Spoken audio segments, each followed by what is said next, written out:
त्रास कारण आणखीन थोडे चालायला जर लागलं तर कल जातो, कारण ताकद कमी झालेली, अंग एखाद्या वेळेस थरथर कापतं खूप. पण तब्येत आता बरी आहे आणि मला सुट्टी डिस्चार्ज घ्यायला लागतो. कारण तसं आहे की दसरा मेळावा 12 तारखेला आहे आणि त्या संदर्भात काही तयाऱ्या आहेत. खूप मोठं ते नियोजन आहे, त्यामुळं मला सुट्टी पण घ्यावं लागते आणि त्या नियोजनासाठी त्याच्यावर लक्ष ठेवण्यासाठी मला सुट्टी घ्यायला लागते. आणि आता मी सुट्टी घेतली आणि निघालोच. मी आता अंतरवालीकडं निघालो. एक उद्घाटन आहे, इथं एक भेट द्यायची छत्रपती संभाजीनगरला आणि त्यानंतर मी लगेच तिकडं चाललो आहे. कारण ते नियोजन मोठं आहे.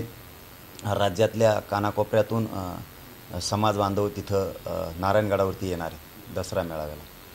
आणि महाराष्ट्रातल्या मराठ्यांची खूप दिवसांची इच्छा होती की दसरा मेळावा परंपरेचा झाला पाहिजे. त्यामुळं कानाकोपऱ्यातले ताकदीनं त्यावेळेस जी मराठ्यांची इच्छा होती ते येणार आहेत, त्यांची पूर्ण झाली. ते नियोजन खूप मोठं आहे. तिथंही तयारी गडावरती सुरू आहे. आणि बीड जिल्ह्यातल्या मराठा बांधवांना विशेष करून आणि सगळ्या जाती धर्माच्या बांधवांनाही विशेष करून एक विनंती की जे मंगल कार्यालय आहेत ना ते पूर्ण आम्हाला उघडे ठेवायला लागतात. कारण रात्रीच खूप संख्येनं बांधव येण्याची शक्यता आहे. तसा एक अंदाजा दिसायला लागला एकूण. म्हणून तेही मंगल कार्यालय सगळे आरामासाठी, जेवण्यासाठी, आराम करण्यासाठी ते उघडी ठेवावं लागणार आहेत. पाण्याच्या व्यवस्था चौकावरती कराव्या लागणार आहेत, तेही निवेदन चालू आहे. आता मंगल कार्यालय अख्खे बीड जिल्ह्यातलेच उघडे तयार ठेवले पाहिजेत, चटाया ते टाकून. तेही आवश्यक आहे. तेही काम करून घ्यायचं आहे. म्हणजे सुट्टी घेणं हे गरजेचं आहे. त्यासाठी गडावरती महिलांसाठी सेपरेट टॉयलेटची व्यवस्था करणं खूप आवश्यक आहे. कारण संख्या राज्यातल्या कानाकोपऱ्यातली आणि खूप आनंदी आहे. आणि मी बी का डिस्चार्ज घेतो आहे त्याचं कारण सांगतो की केव्हा दसरा येतो आहे अशी उत्कंठा वाढली, असा आनंद दाटून आलेला आहे. जसा मला दाटला आहे तसा राज्यातल्या मराठ्यांची खूप दिवसाची इच्छा होती कानाकोपऱ्यातली की दसरा मेळावा परंपरेनं झाला पाहिजे. कारण हा एवढाच एक असा दसरा मेळावा आहे की हा राजकीय नाही, हा जातीचा नाही, हा सामाजिक आहे, परंपरेचा आहे. त्याच्यामुळं सगळ्यांची इच्छा होती की एक दसरा मेळावा राजकारण जातविरहित असला पाहिजे. म्हणून मराठ्यांची अनेक वर्षाची इच्छा होती. आणि इथं आता दसरा मेळावा होतो आहे, त्यामुळं सगळे येणार आहेत. ती तयारी खूप मोठी आहे. पाण्याची व्यवस्था करायला लागते. तिथं अनेक बारीक सारीक खूप गोष्टी आहेत. त्यासाठी सुट्टी घ्यावीच लागणार आहे. आणि दम निघत नाही आहे बघा. जसं दसरा मेळाव्याची तारीख झाली तसं असं कधी दसरा येतो आहे अशी एक खूप आशा लागली, झोपच येत नाही. ते बघायचं आहे उघड्या डोळ्यानं. माणसं ते सोहळा बघणार आहेत, साक्षीदार होणार आहेत त्याचे. असे काय म्हणतात ना त्याला, उताविळे झाल्यासारखं झालं की कधी हा सोहळा येतो आहे. अशा तुफान वेगानं पोट्टे येणार आहेत ना, तुफान लोक येणार आहेत, तुफान भयंकर. त्यामुळं ते तयारी करायला लागते. म्हणून सुट्टी घेतली. आणि मलाही दम निघत कधी दसरा येतो जसं मला झालं आहे असंच राज्यातल्या प्रत्येक घराघरातल्या माणसाला तसंच झालं.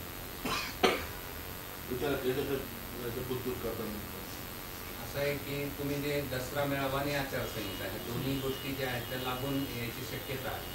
मग दसरा मेळाव्याची तुमची लाईन काय असणार आहे ते सांगा ना जरा, की काय तुम्हाला सांगायचं आहे लोकांना बोलवायचं आहे खरं, पण काय सांगायचं? लोकांना कुठं बोलविले काय असतं, एक परंपरा असते ती टिकवण्याची जबाबदारी. या संस्कृतीत जे आपण वाढतो, ज्या संस्कृतीत आपण वाढलो त्या संस्कृतीचं परंपरेनुसार धर्मात ठरवलेले काही सणवार, काही उत्साह असते आणि ती आपली एक जबाबदारी असते.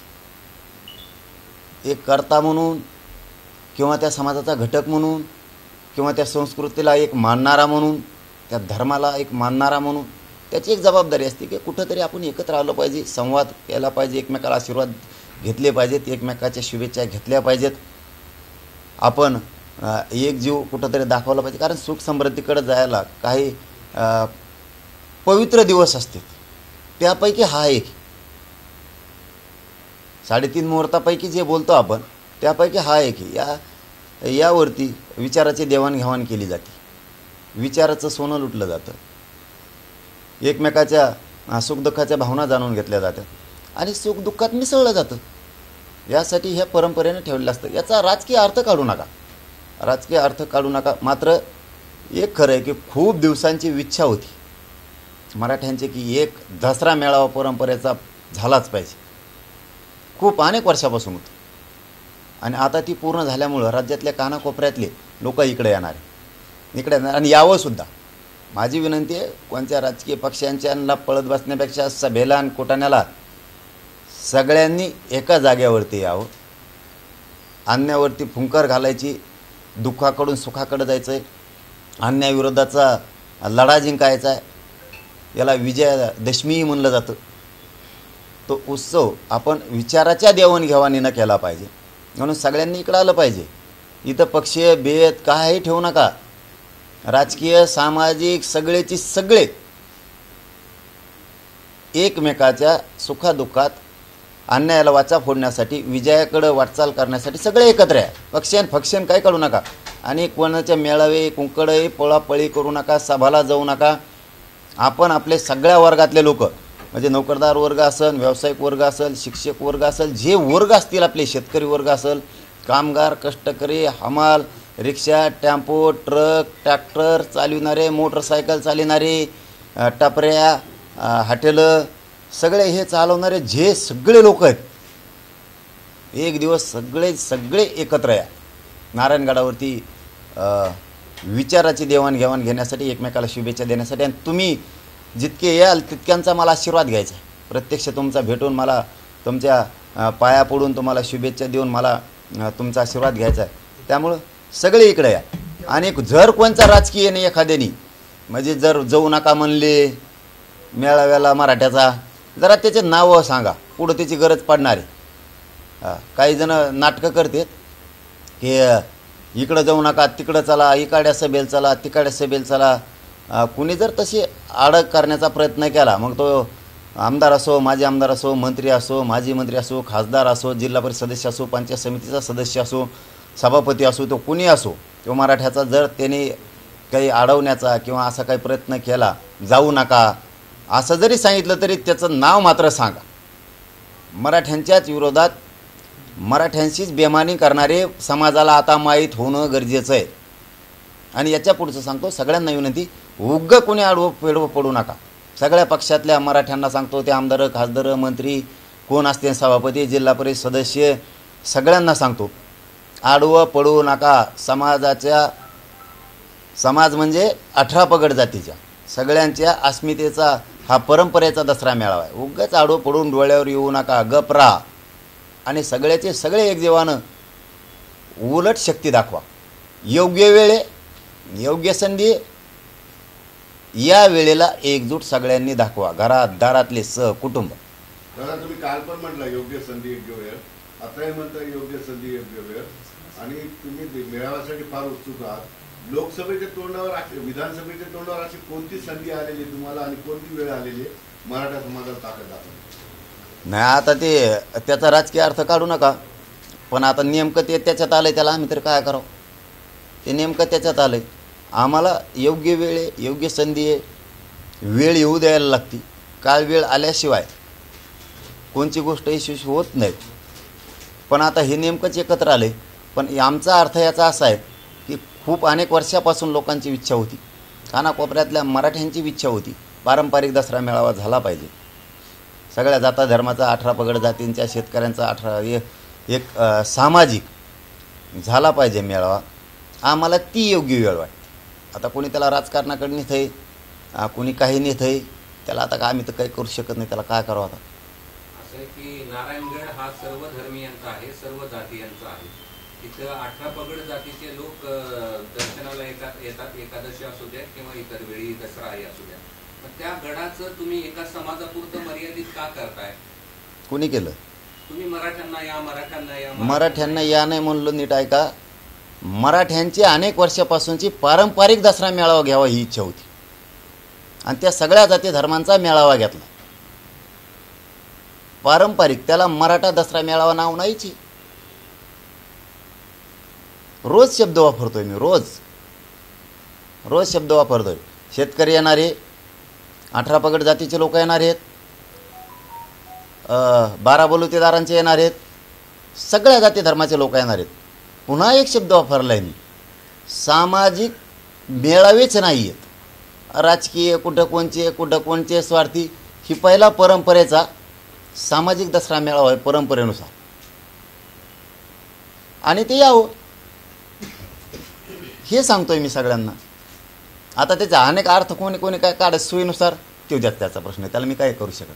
म्हणजे ही नवी परंपरा यावर्षी असणं सुरू करायची आहे. खूप दिवसाची ही लोकांची इच्छा आहे, आणि कानाकोपऱ्यातले लोक त्या परंपरेच्या दसऱ्या मेळाव्याला येणार सगळ्याच, आणि त्याची तयारी करणं, त्याच्या संस्कृतीत आपण वाढतो ती आमची जबाबदारी, आणि ते आम्ही पार पाडतो. येणार तुफान लोक येणार, तुफान तक्तीनं पोट्टे येणार आहेत. पण तिथे तुम्ही राजकीय भूमिका मांडणारच नाही, हे स्पष्ट आहे. मी पहिलेच दिवस सांगितलं असतं मांडणार आहे. मग लपायचं काय संबंध, त्याला काय लपायचं, कशामुळे लपवायचं, काय संबंध. फक्त खूप अनेक वर्षापासूनची इच्छा होती की एक दसरा मेळावा होणं गरजेचं आहे, आणि ते घेतलं म्हणून दम निघत नाही की कधी येतो कधी येतो. जसा सगळ्या महाराष्ट्रातल्या कानाकोपऱ्यात तोच उत्साह भरलेला आहे की चला आता एक दिवस कामं नाही करायचे, कोणी शेतात आहेत, नोकऱ्याला आहेत, कोणी कशाला आहेत, सगळे कामं सोडू चला आपण दर्शन घेऊ, तिथं आशीर्वाद घेऊ, देवदेवतांच्या पाया पडू. कारण ते 3.5 मुहूर्तापैकी तो एक पवित्र पीठ येते, काय 3.5 शक्तिपीठांपैकी. त्यामुळं आपण सगळेजण एकत्र राहिलो, तो आनंद आहे, ते आनंद व्यक्त करतोय आम्ही. थोडं राजकीय, तुम्ही तिसऱ्या आघाडीसोबत जाणार नाही हे स्पष्ट केलेलं आहे. सोबतच तुम्ही निवडणुका लढवणार की नाही याबाबत अजूनही द्विधा मनस्थिती आहे. मात्र एकावर तुम्ही स्पष्ट आहे की पाडायचं आहे, तर याबाबत थोडं खुलून सांगा ना आम्हाला, काय भूमिका आहे. नाही पाडायचं कुठे, आणखी पाडायचं नाही, उभा करायचं नाही, दोन्ही नाही. आणखी बैठक होणार आहे, बरीचशी दिशा बैठकीतच ठरणार आहे. पण आता यांची आचारसंहिता कधी लागते, यांचं काय आम्हाला बघून द्या ना. आमचं ते आता शेवटी त्या प्रवाहाकडे यांना जर आम्हाला न्यायचंच असेल तर त्याला नाही विलायचे. पण मला एक आशा आहे, मी आज पहिल्यांदा हे शब्द बोलतो की फडणवीस साहेब आरक्षण दिल्याशिवाय आचारसंहिता लावणार नाहीत, अशी आम्हाला मराठ्यांना आशा आहे. ते मराठ्यांशी दगाफटका करणार नाही, मराठ्यांच्या सगळ्या मागण्याची अंमलबजावणी करतील अशी आशा आहे आम्हाला. 100% फडणवीस साहेब सगळ्या मागण्यावरती अंमल करतील याची आम्हाला पूर्ण खात्री आहे. असं त्याशिवाय आचारसंहिता लागणार नाही. त्याचं कारण असं, मी लोकसभेच्या आधीही सांगितलं होतं, सरकार निवडणुका घेणार नाही.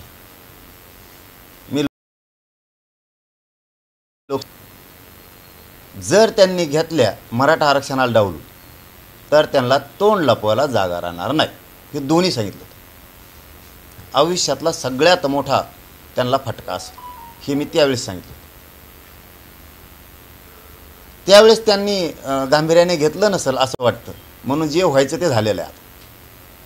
म्हणून आताही परत सांगितलं आपण त्यांना की निवडणुकीच्या आचारसंहिता लागायच्या अगोदर मराठ्यांच्या विषयाच्या अंमलबजावण्या फडणवीस साहेब करा. तुम्ही जर नाही केलं, तुमच्या आयुष्यातली ही सगळ्यात मोठी चूक असणार आहे. आपण जेवढे काय गणितं जोडले, मराठ्यांना बाजूला ठेवून निवडणुका लढवून जिंकायचे जे तुम्ही गणितं केले ते सगळे फेल केले. तुमच्या आयुष्यात राजकीय करिअरमध्ये तुम्हाला आलेला हा सगळ्यात मोठा पश्चाताप असणार आहे. याला महापश्चाताप म्हणलं तरी चालेल आपण. त्यामुळं फडणवीस साहेब यावेळेस मागचा आधार घेऊन पुढं आचारसंहिता लागू देणार नाहीत, त्या पुढे ढकलतील. नसता आचारसंहिता लागायच्या आत मराठ्यांच्या सगळ्या मागण्याची अंमलबजावणी करते, 100% खात्री आहे. कारण आम्हाला त्या राजकारणात जायचं नाही. आणि हेच आव्हान मी भाजपमधल्या आमदारापासून ते गरीब मराठ्यांपर्यंत, भाजपमधले आमदार मंत्री खासदार मराठ्यांची आणि सामान्य मराठ्यांनाही आव्हान केलेलं आहे की तुम्ही नेत्यांना सांगा तुमच्या फडणवीस साहेबांना की ज्या मागण्या आहेत त्या मात्र द्या मराठ्यांच्या. उद्या माझ्यावरती कोणी नाराज व्हायचं नाही. उलट जातवान मराठ्यांनी जर फडणवीस साहेबांनी आचारसंहिता लागायच्या आत मराठ्यांच्या मागण्याची अंमलबजावणी केली नाही तर त्यांच्या बाजूनं उभाच नाही राहायचं, स्वतःच्या लेकराच्या बाजूनं उभा राहायचं. जातवान मराठ्यांनी हे काम करायचं. आणि तुम्हाला तुमची जात आणि लेकरच मोठे करायचे तर भाजपमधल्या सगळ्या मराठ्यांनी फडणवीस साहेबांना सांगायचं त्या मागण्याची अंमलबजावणी करा. बाकीचं मग आम्ही बघतो. हां, मग आम्ही राजकारण केलं आमच्या कानाला, पण नाही केलं तर माझा नाविलाज आहे. मी हे 3 दिवसापासून भाजपमधल्या मराठ्यांना सांगतो सगळ्याच, की तुम्ही तुमच्या नेत्याला समजून सांगा, मला त्या राजकारणाकडे जायचं नाही. त्यांनी नाही दिलं तर माझा नाविलाज आहे. मग आता ते समजून सांगतील. आहे वेळ आणखीन 7-8-10 दिवस आहेत वाटतं आणखीन आचारसंहितेला. म्हणून एक अशी आशा आहे की भाजपमधला श्रीमंतांपासून गरिबांपर्यंत सगळा मराठा फडणवीस साहेब सांगतील की मागण्याची अंमलबजावणी करा. म्हणून आम्हाला आशा आहे की फडणवीस साहेब आचारसंहिता लागायच्या आत मराठ्यांच्या सगळ्या मागण्या मान्य करतील. आणि जो देतो, जो समाजाचा फायदा करतो, समाज त्याला उघड्या डोळ्यानं बघत असतो. तिथं का डोळे झाकून समाज बघणारा, आणि त्यातल्या त्यात मराठा तर अजिबात डोळे झाकून बघणारा नाही. मग तुमचे फायदे आहेत. तुम्ही नाही केलं, माझा नाविलाज आहे फडणवीस. आणि माझी पुन्हा एकदा इच्छा आहे, मागं होती तशी, मराठ्यांच्या सगळ्या मागण्यांची अंमलबजावणी केल्याशिवाय तुम्ही निवडणुका घेऊ नये. तुम्ही जर घेतल्या आणि माझ्या समाजाला जर आरक्षण दिलं नाही तर मला माझ्या समाजापेक्षा मोठं कुणी नाही, आणि माझ्या समाजाला त्याच्या लेकरापेक्षा मोठं कुणी नाही. त्याचं लेकराचं हित हे समाजाचं हित आहे असा सगळ्या पक्षातला मराठा समजणार आहे. आणि जर तुम्ही आचारसंहिता लागायच्या आत फडणवीस साहेब मराठ्यांच्या मागणीची अंमलबजावणी नाही केली, पुन्हा तोच शब्द वापरतो, माया नावाने बोंबलायचं नाही, ओरडायचं सुद्धा नाही. हे काय झालं? तुम्ही किती याद्या करा, किती गणित बांधा, किती नादी लावा, याला तिकीट दिलंय आमदार आणि बाकीच्या माजी आमदार, एवढ्यावेळेस निवडून आण रे, तुला पुढं संधी देईल, किती नादी लावा तुम्ही, ते बी लोक माझ्याकडे आलेत फडणवीस साहेब. आता काय सांगावं मला, आता माया नाही राहत पोटात. तुम्ही ज्याला ज्याला म्हणले एवढे वेळेस याला तिकीट द्यायचं रे, तुम्ही 5-6 जण त्याला निवडून आणा, तुला पुढं संधी देईन, हे म्हणतंय पुढं संधी देऊन म्हणून 15 वर्षे गेले. मग अब मी खोटं नाही बोलत बा. ते तुम्हाला नाही म्हणणार, तिथं हो होच म्हणणार, ते असे जो बरा आणणार तिथं तुमच्यापाशी. पण ते इकडे येते आणि ते म्हणतात ते आता मला म्हणलेत बा, आता एक जीवानं राहायचं सगळ्यांनी, दगा फाटका होऊन द्यायचा नाही, पण तुला आता पुढं संधी देऊ, असं 3दा म्हणलेत. म्हणे संधी देऊ संधी देऊ, म्हणजे हे सुद्धा मी बघा, मी तुम्हाला उलट तुमचा हिताचं सांगतो असं समजा. मला एक तर असं मी म्हणायला नाही पाहिजे, पण मी हिताचं सांगतोय म्हणून फडणवीस साहेब तुम्ही समजून घ्या. तुम्ही मराठी डावलूच नका, तुम्ही मराठी शहाणे व्हा आणि तुम्ही मराठी डावलूच नका, डावलूच नका. खरं सांगतो मी तुम्हाला, डावलूच नका. त्या मराठ्याचं एकदाचं देऊन टाका काय आहे ते, आणि मराठी डावलू नका. हां, कधी शानके साथ रस्त्यानं चाला, पण नाही दिलं ना साहेब आचारसंहितेच्या आत तुम्ही किती गणित मानले ना, तुम्हाला शब्द आहे माझा मागच्यावनी, नाही तुमचे गणित बिघडिले ना, जर सगळा नाही सोपडा साफ केला ना तर मग नाव बदलून ठेवा. हो, तुमची भूमिका ठरत नाही आहे, पण लक्ष्मण हाकेंनी 100 मतदारसंघाची यादी तयार केली, एका IT कंपनीकडून सर्वे केले, आणि तुम्हाला ज्यांनी मदत केली ते सगळे आम्ही पाडू असतो. चला हो, चला बाजू, चला हवा येऊन द्या, चला दुसरं घ्या. चलो, धन्यवाद. रोज भेटण्यासाठी काही जण आले होते, तर ते म्हणतात की मनोज जरांगे आमचे मुख्यमंत्री पदाचे उमेदवार असतील. भावना असते, प्रत्येकांची भावना असते. आंबेडकर, राजरत्न आंबेडकर साहेब असतील, समाज जनता असं, जनता मुस्लिम बी म्हणतो, मुस्लिम बांधव म्हणतो, बाराबलुतेदार बी म्हणतात, गोरगरीब ओबीसी बी म्हणतो, सगळेच म्हणतात, म्हणायचं नाही. पण माझं क्लिअर आहे, जसं काय म्हणतो ना पारदर्शक किंवा व्हिजन, माझं क्लिअर आहे. मी कधीच स्वार्थ लपवून ठेवत नाही. माझा एकच स्वार्थ आहे, माझा समाज मला मोठा करायचा, मी स्वार्थी नाही. म्हणून योग्य वेळ, योग्य संधी, असं काळ वेळ आणि असं काय म्हणतात ना त्याला समीकरण, योग, मुहूर्ताचा सुद्धा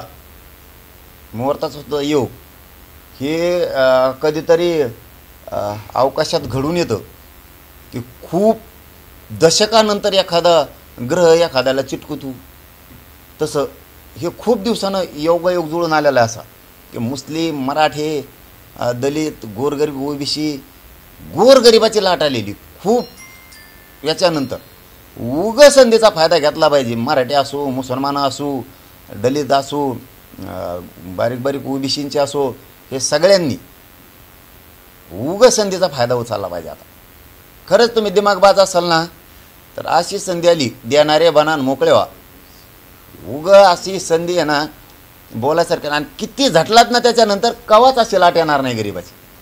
किती उडे हाण आणि किती आपटून घ्या म्हणा. मग ही संधी यांच्या मुंडक्यावर बसायची आणि गोरगरिबाला देणारं बनायची, सत्तेत जाण्याची संधी. ओ कशा आणारायचं इनके पिच्छे चालून इतके मागं चालून हे बंद करून टाकायचं सगळं. आपने आपणेच पिच्छे ना आपणेच मागे चालणे का. आपण करला फड्या देखणे नाही का. हे वंगड वै का खेळ नकोच.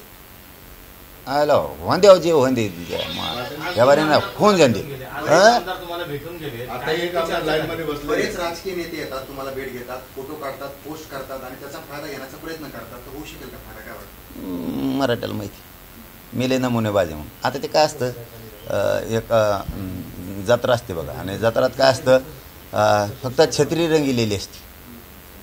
असं असतं दिखेव माल फसव धंदामध्ये त्याला आमच्या खेड्यापाड्यात चालू असतं ते. त्याच्यामुळे मराठ्याला पक्का माहिती मी नमुना काय.